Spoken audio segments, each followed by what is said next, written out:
Hello, everyone, and welcome. Welcome to the California Association of the Deaf platform presentation. I am Kavita Papalia, and I am CAD President leading our proceedings this evening.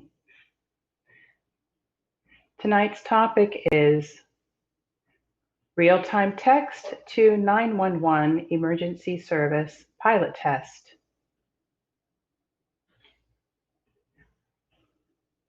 We have a wonderful presenter this evening, Richard Ray. Richard is our CAD Emergency Disaster and Security Response Task Force official. Before we proceed with tonight's presentation, this platform first includes Richard Ray giving us a presentation. And then if anyone in the audience has presentations, we cannot address those questions during the presentation.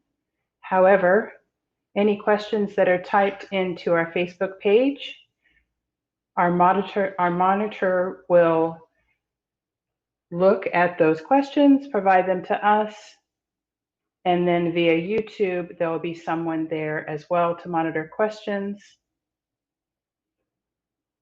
We will collect those questions and provide them in ASL on screen or via text for everyone to have access. Richard Ray will then respond to your questions. If any question is submitted that is not relevant to tonight's topic, it will not be responded to. However, we welcome any other questions that are relevant to tonight's topic. When the presentation is over, we will take a very brief break in order to allow a bit of a breather for our interpreter and captioner. And then we will come back on screen where Richard Ray and I will both respond to your questions during a Q&A session. Thank you very much. And we welcome Richard Ray and thank him for attending and presenting here at our CAD platform. Thank you so much, Kavita. Thank you, Kavita, for the invitation this evening for us to have a group discussion about real-time text to 911 emergency services and the pilot test we conducted. Here in California, our Public Access Commission has been worked on real-time text to 911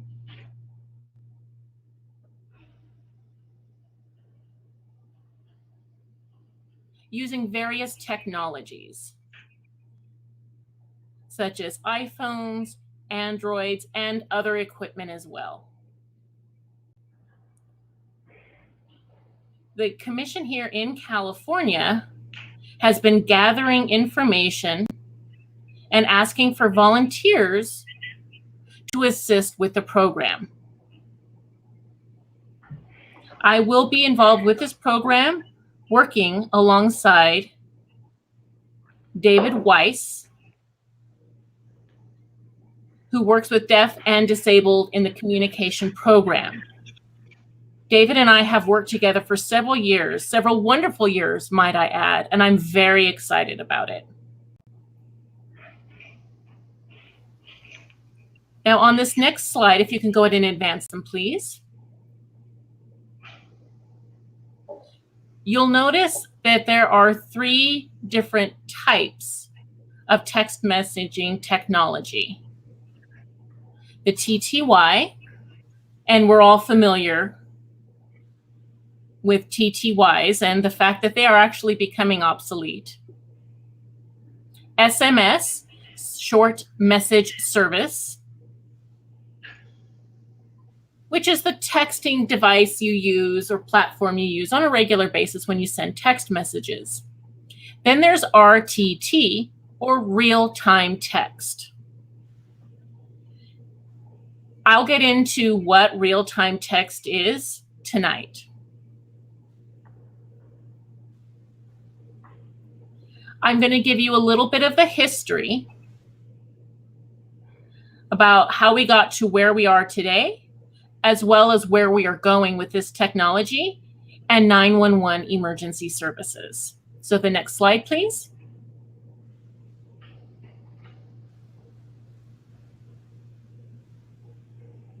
The FCC, or Federal Communication Commission,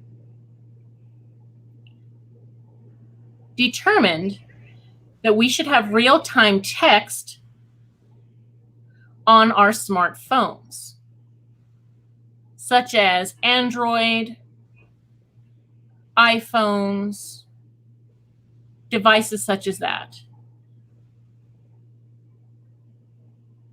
And these will be replacing TTYs.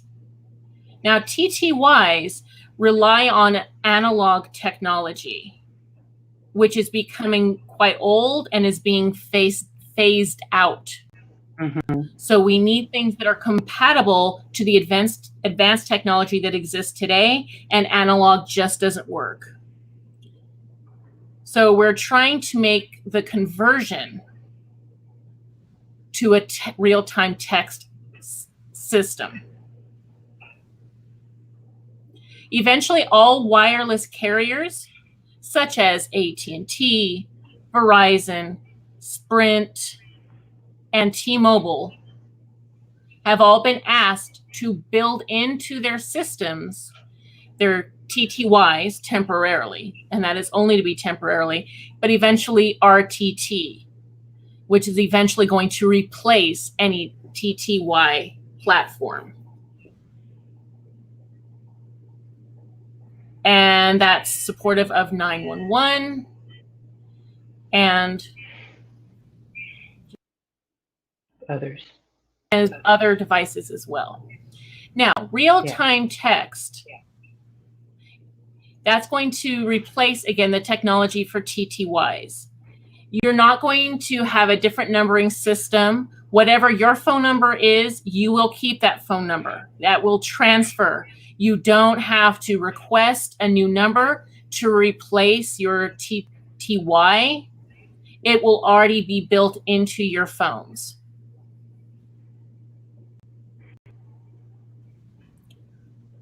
RTT sends characters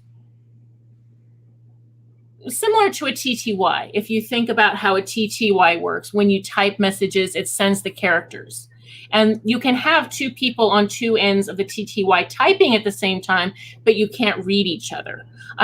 Unlike RTT, where people can send messages simultaneously and they'll still be legible. So it's a far more advanced technology.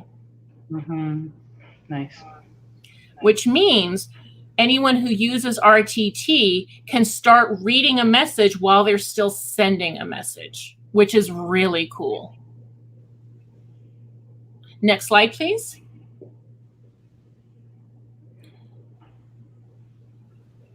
Here, I'm going to just show you a short video of what this looks like.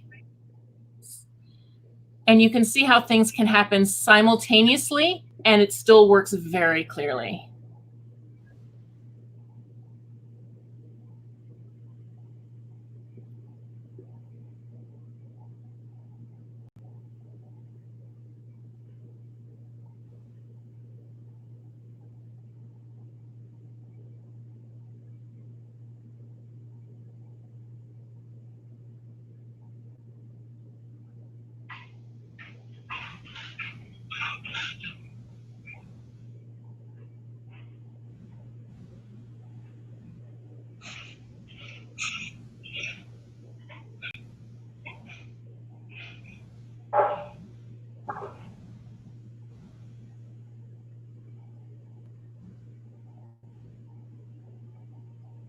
All right, next slide, please.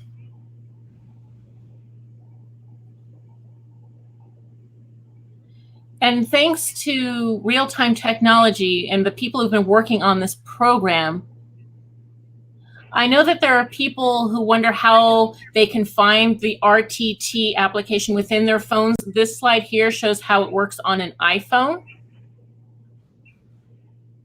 you have to first go into your settings, select General, then go to Accessibility, and then RTT/TTY.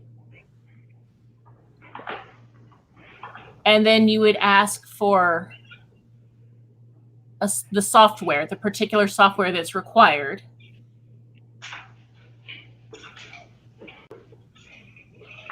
And then you can make the calls.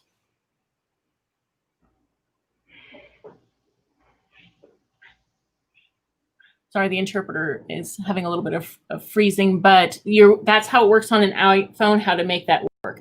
As far as Android and the way to access its RTT, and I'm sorry to say, I am not an Android user. I am a huge fan of iPhones, all right? But you can go into your settings,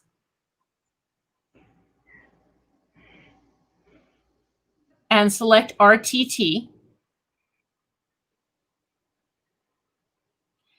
And then you would dial the number and send the message. And that would go over the network.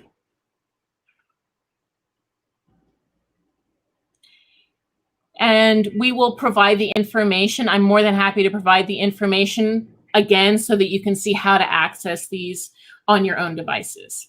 Now, the whole story, the whole idea behind RTT has to do with emergency access in the 21st Century Communications and Video Accessibility Act. I'm not going to go into a lot of depth on this, but it is part of Title I with Communication Access and Emergency Access Advisory Committee. I was a co-chair of that committee for the FCC. And we did several studies, created several reports, and worked with a number of programs on that while I was under the FCC. Next slide, please.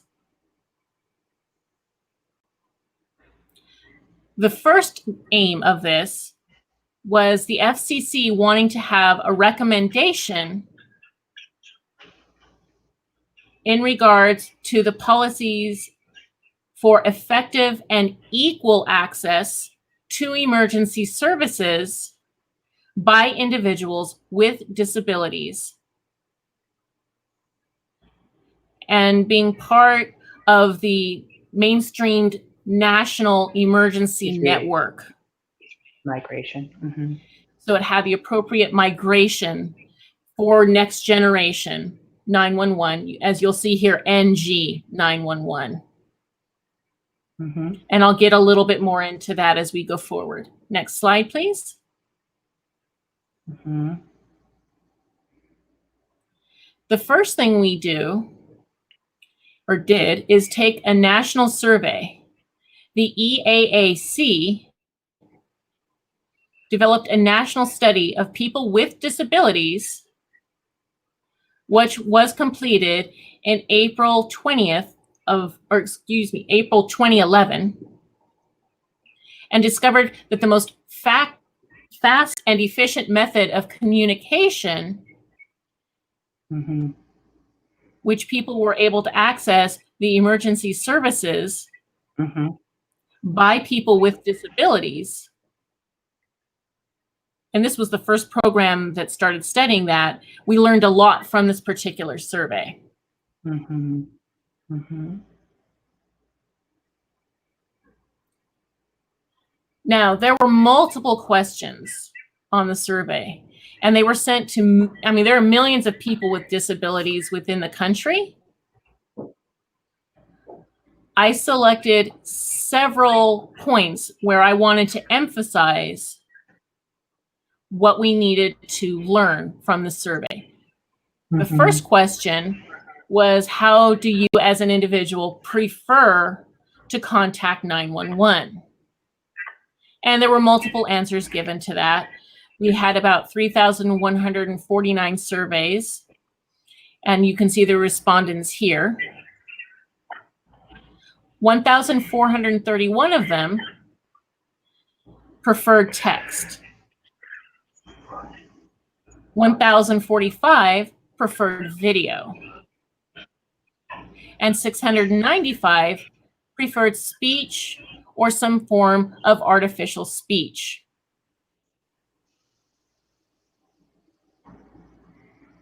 Next slide.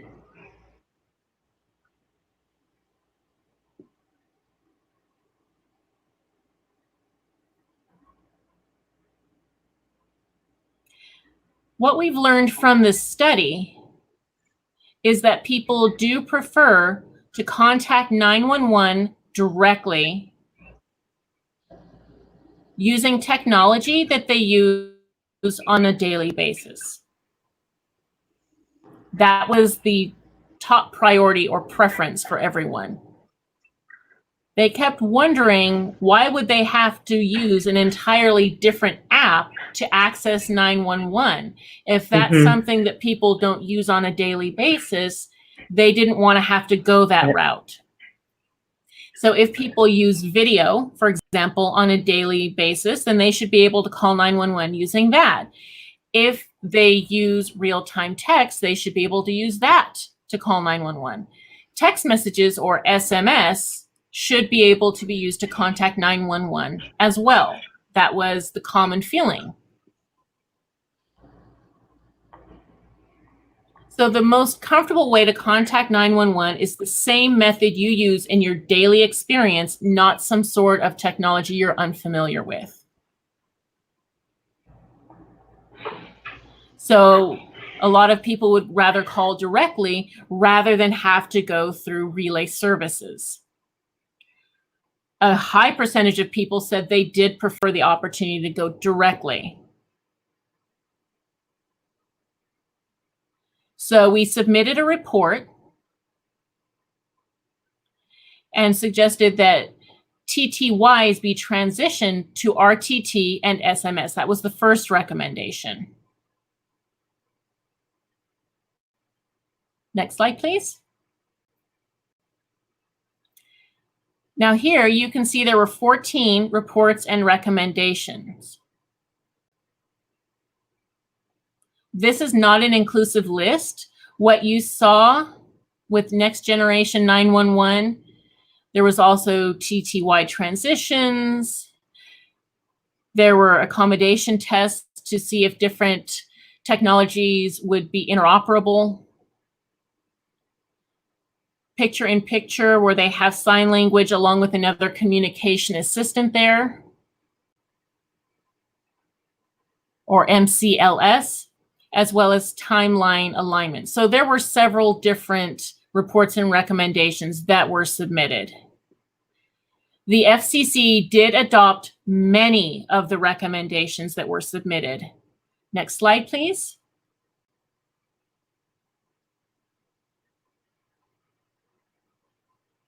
So during that process with the FCC, in California, the state of California, there was a pilot test done because there was a huge push for text to 911, which was SMS, the short message services. So in 2013, the state of California Public Safety Commission's office,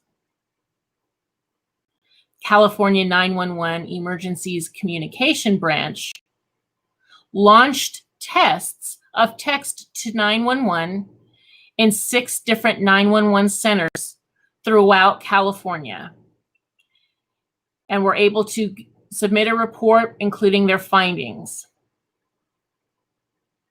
There were 3 types of systems: IP-based, high-speed internet compatibility systems, web-based apps, and those were something that were on top of the device, and then SMS or TTY conversion. So you would send a message within into a system that would then convert it into a TTY message, which then would be relieved in a 911 center, who would then reply back on the TTY and be converted to an SMS. And California discovered that conversion was simply not allowed. And I certainly supported the points that they made, that the IP-based and the web-based were the better options by far. Next slide, please. So that was what was happening within the state of California. And just recently, San Francisco County set up a text to 911. That happened just in April of 2020. There were a few counties left that have yet to do this. On February 22nd of 2019, Assembly Bill 1168 introduced text to 911. We already knew that California was in process of taking care of text to 911, but the state of California, that government, wanted to implement, and I fully am on board with them for doing this, that our governor's office, our emergencies offices were fully prepared to go with this.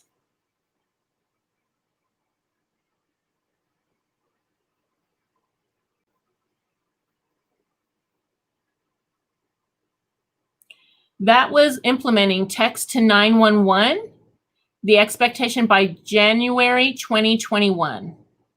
Now, there may be some delay due to technological issues. Within that bill, which was introduced in writing, there should be an implementation of short message services, or, the word is or, real-time text. And you would choose one between one or the other. I stepped into this process and I informed the people they should absolutely go with both.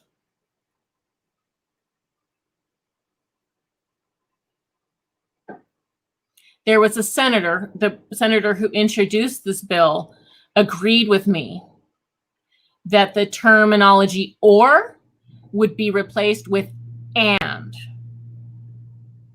And based on our experience with the Department of Justice, Section 35.161, it says TTYs or effective communication services. Well, we know for a lot of people, they think a TTY then is sufficient to meet the letter of the law. And we already know that experience in California, that or does not work. You have to include both SMS and RTT. So then in 2018, they made the appropriate changes. And then on September 5th, the governor did sign it into law. And I was very thrilled that that happened. Next slide, please. I'll finish this one. So then that test that we went through earlier, and that was, with the Public Commission in California, now we had deaf and disabled communication programs working together where we were able to do some tests.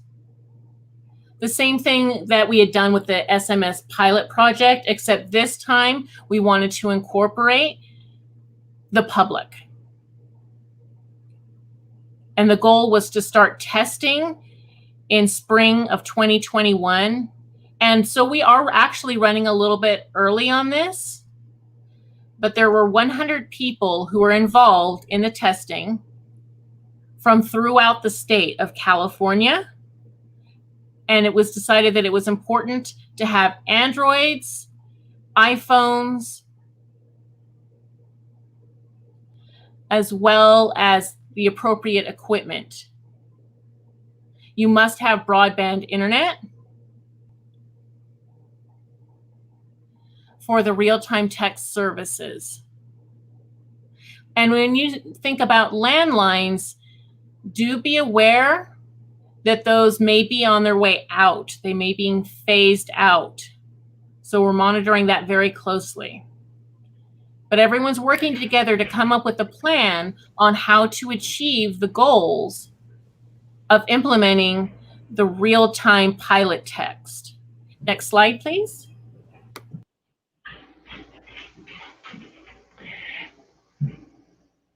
So if you are interested what we need from you, and I'm sure everyone in the audience would be truly interested in this, we would want to pull you in. First of all, we would need the name of the tester, one's email address, your phone number or telephone numbers, and whether or not you have broadband accessibility. You would need to have those in place in order to be part of the pilot test. Now, there would be a type of test for a landline RTT to 911 additionally, and there will be point-to-point RTT users to another users, not at 911, of course, but two RTT users testing this out. We have a few different avenues that we may try in order to work this out. The contact person, if you are interested, would be David Weiss. And I believe he's here today watching us very closely. So David Weiss would be your contact person in order to monitor this system. His email address is dwiss@ddtp.org, as you can see on the slide. Richard Ray, my address is also there. Richard Ray, or actually Richard Lorenzo Ray at gmail.com. It's my full name at gmail.com. David and I are working closely together in this venture, and we hope to have an opportunity to work with all of you as well. Next slide, please.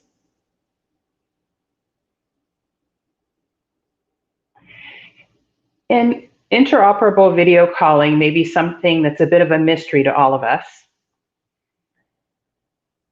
And I'm not here to advertise it as a feature or to promote it. I'm here to just share information or to be the messenger. This actually comes from EAC, the Emergency Access Council. This is something that they recommended and they established. And I'm going to explain it to you. It would be when I, for example, would be calling a hearing person directly. But I would need an interpreter because I wouldn't be able to hear the person on the other end. So an interpreter would be pulled in. It would be a three-way call or like a meeting for this phone call. Very much like Wavelo, which many of us have experienced. That's something that a platform that Sorensen users would be aware of, right? Very similar to IVC. The difference between IVC and Wavelo would be this. The recommendation would be that it would be on a platform that is compatible to everyone in that meeting space. So for example, if you have a platform that I do not have, FaceTime, for example, if you have FaceTime and I do not, then that wouldn't work. We wouldn't be able to meet on IVC because we don't have compatible platforms. If you are using Purple and I am using a different video relay service, then we may be able to communicate or not, but the important thing is that we have a direct phone call. It's designed for 911 to work in a similar way. It's meant to be a neutral platform. So it wouldn't matter what video technology is being used. It would mean that I, as the caller, would be able to directly call 911, which is the basic point here, and the interpreter would be pulled in to assist in making that phone call. So it would be a three-way meeting, conference call, as it were. the advantage would be that I, as the caller, would have direct access to the service without a third person. Now, having said that, we are very grateful to Sorensen and other video relay service providers because they have worked tirelessly to ensure that 911 can be facilitated through their interpreters. The technology does exist, though has been very challenging. It's wonderful that we can make these phone calls through video relay service. In contrast, IVC would allow the caller to directly call 911 or any given person with an interpreter pulled in. Say if I called a person and they were hearing and I couldn't read their lips or had another barrier, then an interpreter could be pulled in the middle of the call, and that I would say would be cool. It would be a really great advantage. Now, on our next slide, we can see aspects or benefits of the next generation 911 vision or plan. You can use technology to call 911. You could really call anywhere at any time. It's a highly valuable end vision to have direct and meaningful access to emergency services. Next slide, please. On this slide, we see a global approach to emergency communications. I'm not familiar with the aspects of emergency services in Spain, for example, but I could call their emergency services via 911. So this global access service actually would give me the ability to call a 911 center throughout the world, and Spain is the example that I'm using. So global accessibility for emergency services via 911, via 911. Next slide, please. And this is also important. If you are texting, please don't drive at the same time. It's not recommended. Thank you. Next slide. Okay, we've come to the questions portion.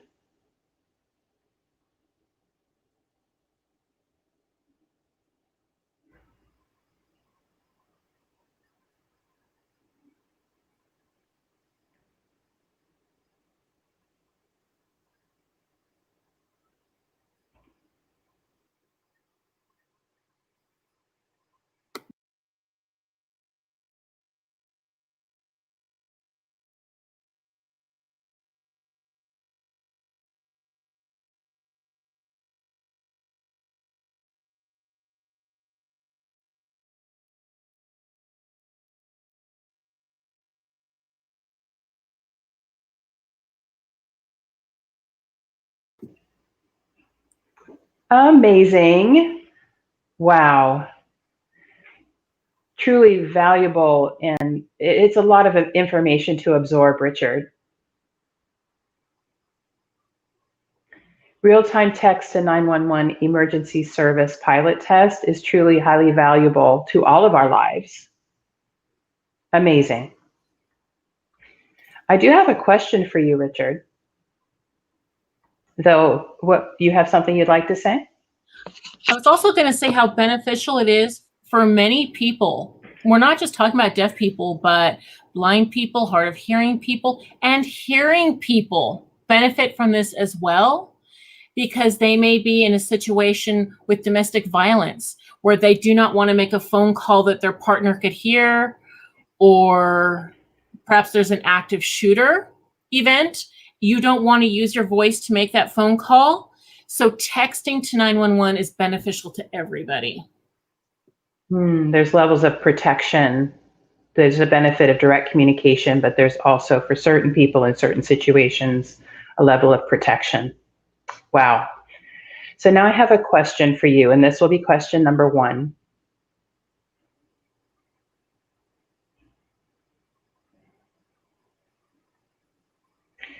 This is a wonderful platform and truly valuable for us to be aware of, that one can make real-time text calls to 911. You know, looking back, there was a group of people who proposed emergency text services.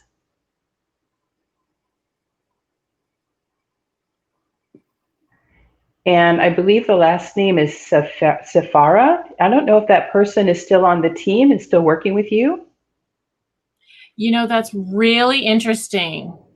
There's a great story behind this. Okay. I would love to hear it. Oh yeah, absolutely. So the night before, when our group was getting together and hashing out how to do all of this, we were all trying to get everything together for our proposal, right? This is the night before it's supposed to be ready. And I couldn't make the proposal because I was chair of the Emergency Access Council Advisory Council.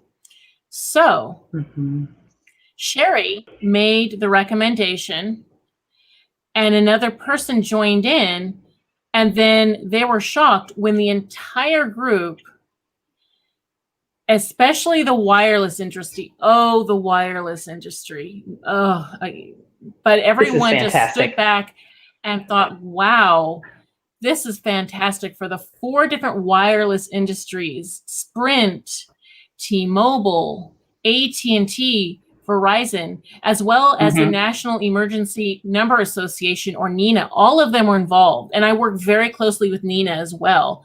And they all got together to push this forward for text to 911. So now, one problem did come up from this, with the wireless industry, and they were talking about RTT and all of this, but only if the person-to-person was compatible, and the FCC had no control over that. They had no person-to-person as PTP to be able to call the 911 center, basically. And that's part of Title II. The FCC has no control over that. That's nothing that they can regulate in any way. So I went forward and I reached out to the Department of Justice in order to clarify and assigned the FCC that they could require emergency access for effective communicative technologies. So that was Sherry was part of that, making that proposal happen on the day. I'm telling you, that was one of the best days of my life. I bet it was. And we truly need to say thank you. We owe her a debt of gratitude for her contribution to your team effort to push this forward to make it happen. We have to recognize every person who's been involved, and Sherry certainly deserves a round of applause from all of us for her contribution. That's amazing. It's amazing that happened. Now, we're ready for question number 2.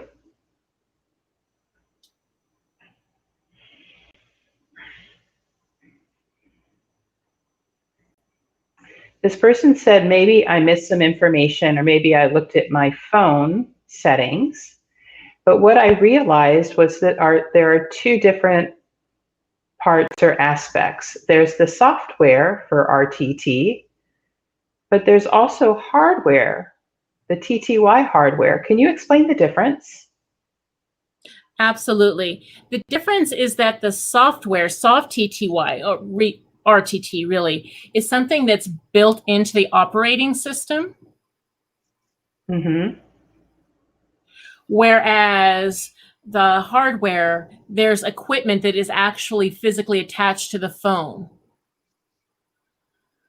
Like, you remember those old compact TDDs? Remember those? That's hardware. So TTY hardware, as opposed to the RTT software equipment, because no one uses the old hardware TTYs anymore. I believe it's outdated, yes. Yeah, so you're looking at the soft TTY or the RTT, which is within the operating system. This is so, yes, right. It's on its way out. I'm amazed that anybody still uses it. So there are still some people who use that old TTY hardware. That's amazing. I have not heard of anybody using those old TDDs that I know of. Perhaps they're few and far between, and we just have overlooked them otherwise. Exactly. Okay, so we're ready for our question number 3.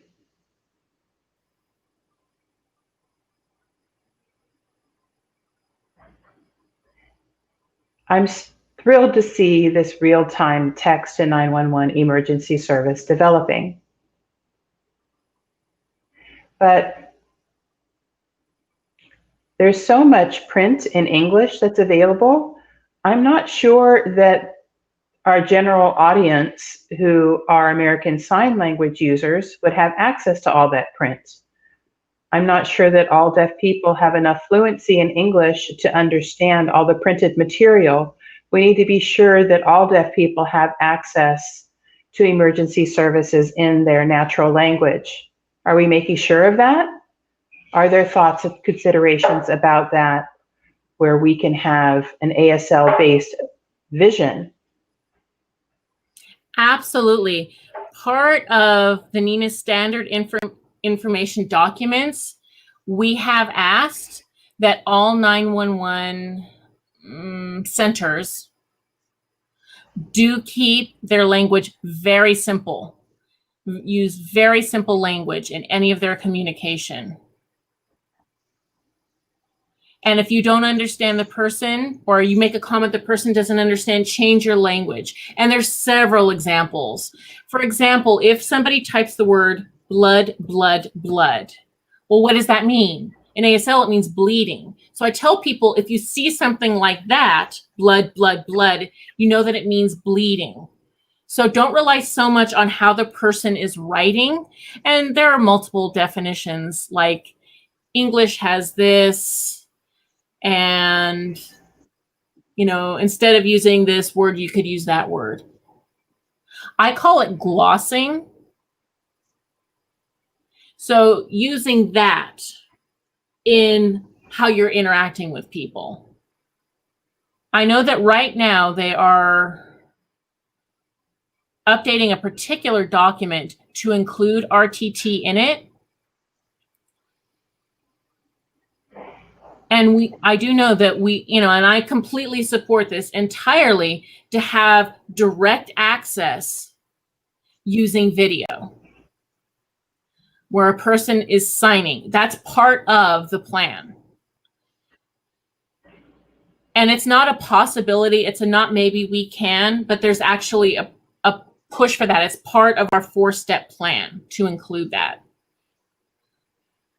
To have video, to have text, to have real time, to have SMS and TTY, to have all of those options.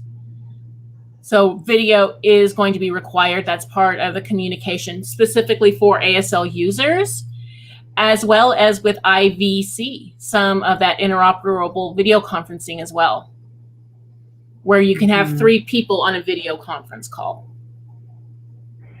IVC, though, if you wouldn't mind repeating what that is again, please.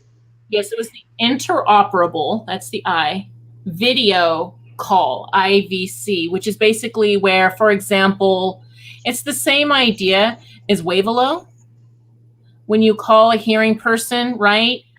You call a hearing person on the other end and they don't understand me, so you can bring in a video interpreter, and there are 3 of you involved in that conference call. Now, just so you know, Apple is already ready to launch a similar concept called FaceTime, where it allows for 3 people to be on one conference call. Right? That would be fantastic. Yeah, that will be operating system 14 that's going to be coming out this fall. That will be part of that for FaceTime users. However, eventually, Sorensen and Apple must be able to communicate, be interoperable with each other on one given platform. Wow. I mean, technology is just going far beyond what I could have ever imagined. People must be overwhelmed with the possibilities. I have a concern, though, regarding the PowerPoint, which did have a lot of English text and a lot of rich information, that if somebody doesn't have full fluency in English, that they may not have access to that information. Will that information be provided in ASL for the public? Because that full accessibility is key. It's something to think about to be sure that, say for the upcoming meeting, that it can be available in American Sign Language. Oh, absolutely. Absolutely. I'm more than happy to share that. Fantastic. Thank you, Richard. We're ready for question number 4.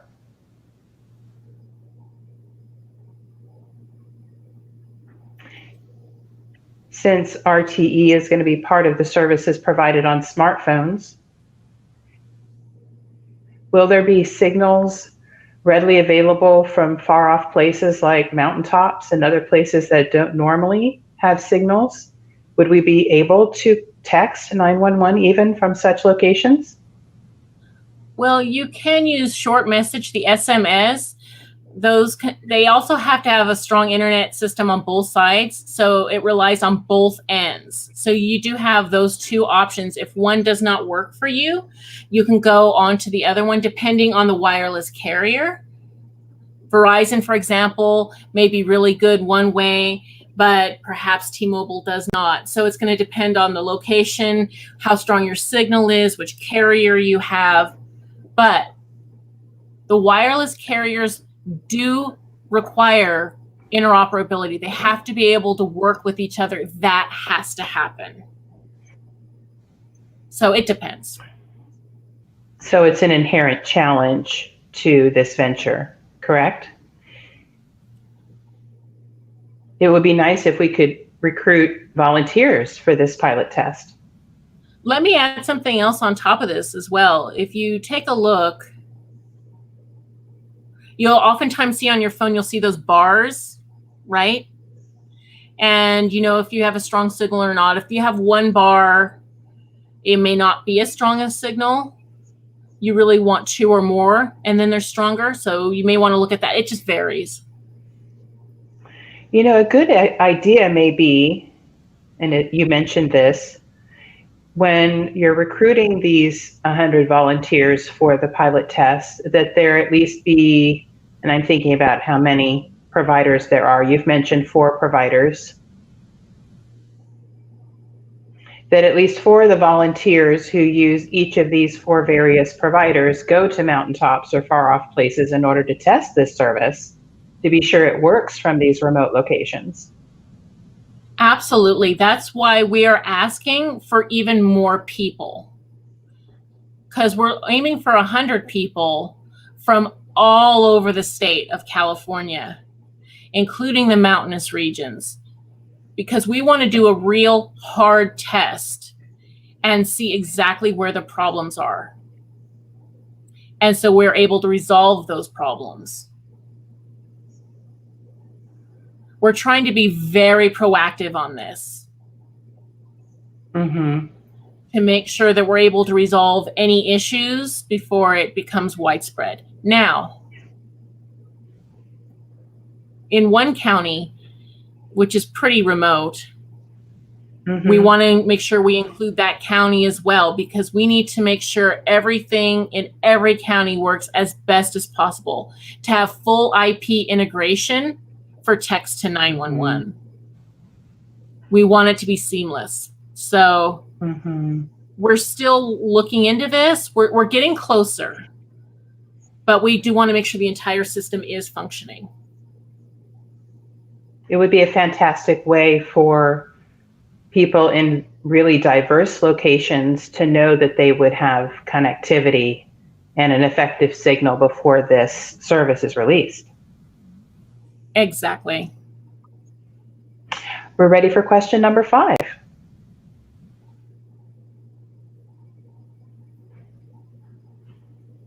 Since AB 1168 was passed in California,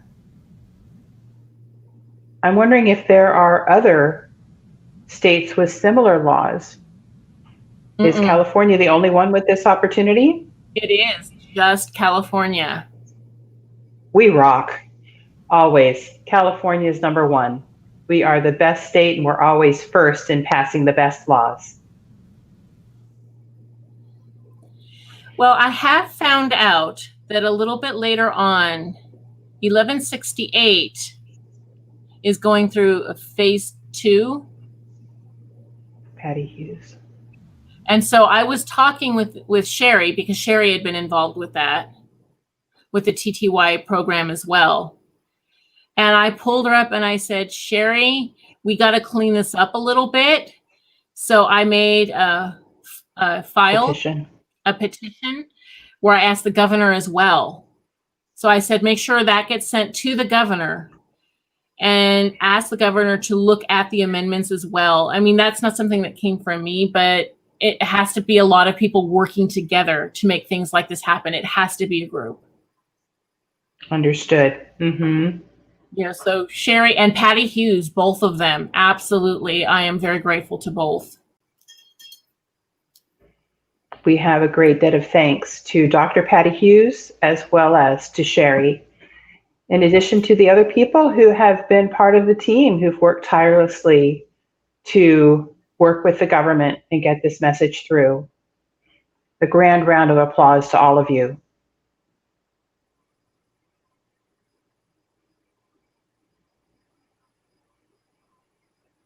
It's great to know we live in such a strong state as California. We are always first in so many things. I'm very proud to be a Californian. I absolutely agree. I feel the same way. That's wonderful. Okay, so I was going to say we have a last question, but that may not be the case. So yes, we have a last question.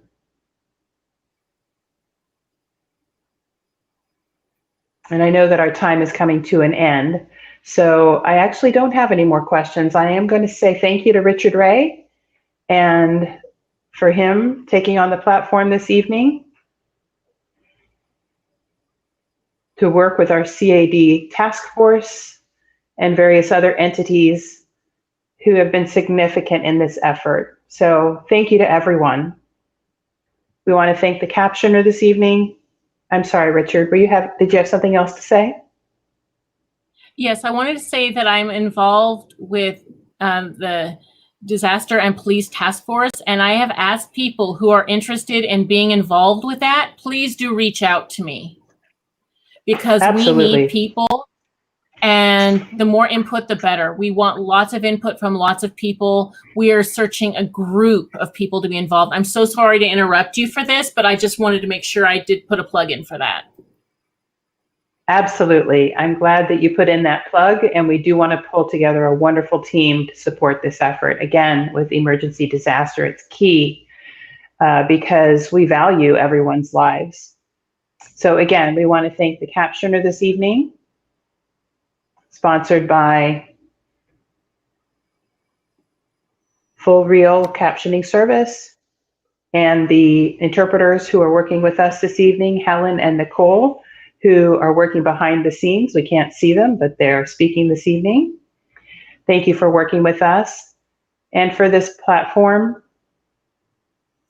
has an online production team whom we also thank. If we would like to see further broadcasts of CAD platforms, please do consider contributing